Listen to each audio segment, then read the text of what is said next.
Hello viewers, இன்றைக்கான video வந்து spotting and பீரியடோட டிஃப்ரென்ஸை பார்க்க போகிறோம். ஸ்பாட்டிங் வந்துட்டு நம்மளுக்கு கருப்பதிதல் நடக்கும்போது ஏற்படுற ஒரு இரத்த கசிவு.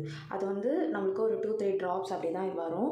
அது ஒரு சிலருக்கு வந்து 2 நாள் வரலாம், 3 நாள் வரலாம், அப்படின்னா ஒரு வாரம் கூட வரலாம். ஆனால் வந்து நம்மளுக்கு பீரியட் ஆகிற மாதிரி ஃப்ளோ இருக்காது, பெயின் இருக்காது. நம்மளுக்கு வந்துட்டு பீரியட் ஆகும்போது இருக்கிற எந்த பெயின்ஸுமே, இல்லை டெலிவரி ஆகும்போது இருக்கிற எந்த பெயின்ஸுமே ஸ்பாட்டிங்கில் இருக்காது. அது வந்துட்டு ஒரு 2-3 ட்ராப்ஸ் அப்படி தான் வரும். லைட் பிங்கிஷ் ப்ரௌனில் அந்த மாதிரி தான் வரும். இந்த கட்டி கட்டியாக வருது அப்படின்னு சொல்லுவாங்க பார்த்திங்கன்னா, அந்த மாதிரிலாம் இருக்காது. இது வந்து நார்மலாக தான் இருக்கும். இது வந்து ப்ரெக்னென்சிக்கு முன்னாடியும் நடக்கும், கருப்பதிதல் நடக்கும்போது. ப்ரெக்னென்சிக்கு அப்புறமும் வரும். ப்ரெக்னென்சிக்கு அப்புறம்னா நம்ம கன்ஃபர்மேஷன் ஆனதுக்கப்புறம் எப்போ வேணாலும் இது வந்து நடக்கலாம். 40 டேஸில், 50 டேஸில், இல்லை 1 மந்த்க்கு அப்புறம் அந்த மாதிரி கூட நம்மளுக்கு ஸ்பாட்டிங் நடக்கிறதுக்கு சான்சஸ் இருக்குது.